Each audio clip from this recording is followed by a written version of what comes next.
Hello guys, bumili pala ako ng bell para sa flasher or sa signal light. Ito yung Toyota Denso na made in Japan. Nabili ko siya online. So ang purpose nito ay para magkaroon ng sound yung signal light natin or yung hazard natin. Para hindi natin ito makakalimutan na naka-on habang bumabiyahe tayo. Ito nga pala yung sample na tunog. I-testing natin dito sa battery. So ganito yung magiging tunog niya.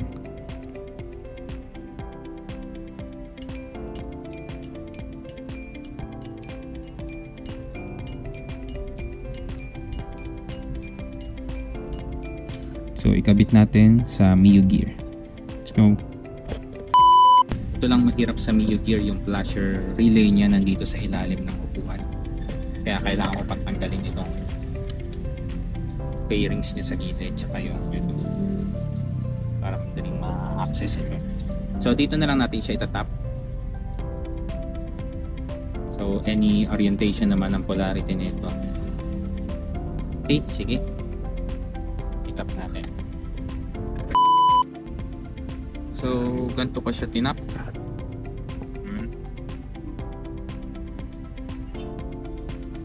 Tapos idudugtong ko na itong wire na to dito sa belt. Dito ko nilagay yung belt. Yan, dito ko sa banak lagay sa gilid. Ibit ko na lang dito siguro sa bolt na to. So ito na guys yung itsura niya. Naikabit ko na dito. So pinulutan ko na rin ito naman yung wire niya para maganda rin tignan. Testing natin.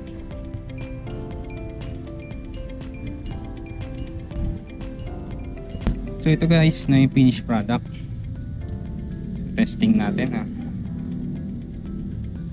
Okay. Signal light. Ewan ko kung naririnig sa video pero yan, may tunog na siya. May clicking sound na, bell sound. Pakanan. Hazard.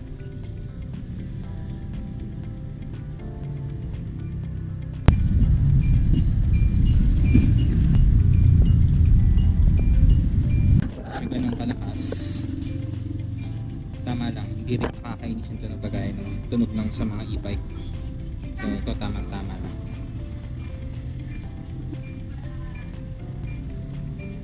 Okay, dagdag safety feature sa motor natin. Thank you for watching guys.